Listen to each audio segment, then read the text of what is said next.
بسم اللہ الرحمن الرحیم والنازعات غرقا ان فرشتوں کی قسم جو ڈوب کر کھینچ لیتے ہیں، والناشطات نشطا اور ان کی جو آسانی سے کھول دیتے ہیں، والسابحات سبحا اور ان کی جو تیرتے پھرتے ہیں، فالسابقات سبقا پھر لپک کر آگے بڑھتے ہیں، فالمدبرات امرا پھر دنیا کے کاموں کا انتظام کرتے ہیں یوم ترجف الراجفہ کہ وہ دن آ کر رہے گا جس دن زمین کو بھونچال آئے گا، تتبعها الرادفہ پھر اس کے پیچھے اور بھونچال آئے گا۔ قلوب یومئذ واجفہ اس دن لوگوں کے دل خائف ہو رہے ہوں گے ابصارها خاشعہ اور آنکھیں جھکی ہوئی، یقولون ائنا لمردودون فی الحافرہ کافر کہتے ہیں کیا ہم الٹے پاؤں پھر لوٹیں گے؟ اَإِذَا كُنَّا عِظَامًا نَخِرَةً بھلا جب ہم کھوکھلی ہڈیاں ہو جائیں گے تو پھر زندہ کیے جائیں گے؟ قَالُوا تِلْكَ إِذًا كَرَّةٌ خَاسِرَةٌ کہتے ہیں کہ یہ لوٹنا تو موجب زیاں ہے، فَإِنَّمَا هِيَ زَجْرَةٌ وَاحِدَةٌ وہ تو صرف ایک ڈانٹ ہوگی، فَإِذَا هُم بِالسَّاهِرَةِ اس وقت وہ سب میدان حشر میں آ جمع ہوں گے۔ هَلْ أَتَاكَ حَدِيثُ مُوسَىٰ بھلا تم کو موسیٰ کی حکایت پہنچی ہے، اذ ناداه ربه بالواد المقدس طوى جب ان کے پروردگار نے ان کو پاک میدان یعنی طوا میں پکارا، اذهب الى فرعون انه طغى اور حکم دیا کہ فرعون کے پاس جاؤ، وہ سرکش ہو رہا ہے۔ فقل هل لك الى ان تزكى اور اس سے کہو کیا تو چاہتا ہے کہ پاک ہو جائے، وأهديك إلى ربك فتخشى اور میں تجھے تیرے پروردگار کا رستہ بتاؤں تاکہ تجھے خوف پیدا ہو۔ فأراه الآية الكبرى غرض انہوں نے اس کو بڑی نشانی دکھائی، فكذب وعصى مگر اس نے جھٹلایا اور نہ مانا، ثم أدبر يسعى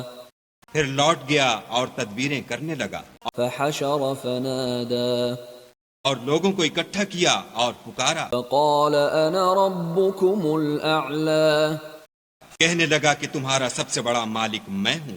فأخذه الله نكال الآخرة والأولى تو خدا نے اس کو دنیا اور آخرت دونوں کے عذاب میں پکڑ لیا۔ ان فی ذلک لعبرة لمن یخشى جو شخص خدا سے ڈر رکھتا ہے اس کے لیے اس قصے میں عبرت ہے۔ اانتم اشد خلقا ام السماء بناها بھلا تمہارا بنانا مشکل ہے یا آسمان کا؟ اسی نے اس کو بنایا۔ رفع سمكها فسواها اس کی چھت کو اونچا کیا پھر اسے برابر کر دیا، وأغطش ليلها وأخرج ضحاها اور اسی نے رات تاریک بنائی اور دن کو دھوپ نکالی، والأرض بعد ذلك دحاها اور اس کے بعد زمین کو پھیلا دیا، أخرج منها ماءها ومرعاها اسی نے اس میں سے اس کا پانی نکالا اور چارہ اگایا، والجبال أرساها اور اس پر پہاڑوں کا بوجھ رکھ دیا۔ متاعا لكم ولأنعامكم یہ سب کچھ تمہارے اور تمہارے چار پایوں کے فائدے کے لیے کیا۔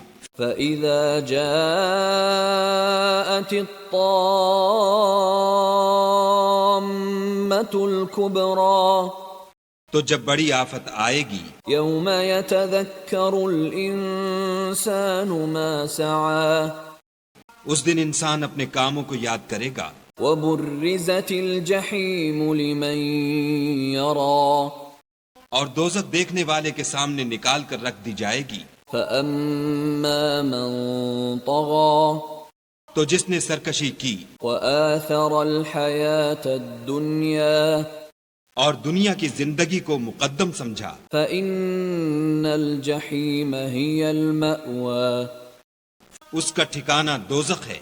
وَأَمَّا مَنْ خَافَ مَقَامَ رَبِّهِ وَنَهَى النَّفْسَ عَنِ الْهَوَى اور جو اپنے پروردگار کے سامنے کھڑے ہونے سے ڈرتا اور جی کو خواہشوں سے روکتا رہا فَإِنَّ الْجَنَّةَ هِيَ الْمَأْوَى اس کا ٹھکانہ بہشت ہے. يَسْأَلُونَكَ عَنِ السَّاعَةِ أَيَّانَ مُرْسَاهَا اے پیغمبر صلی اللہ علیہ وآلہ وسلم، لوگ تم سے قیامت کے بارے میں پوچھتے ہیں کہ اس کا وقوع کب ہوگا.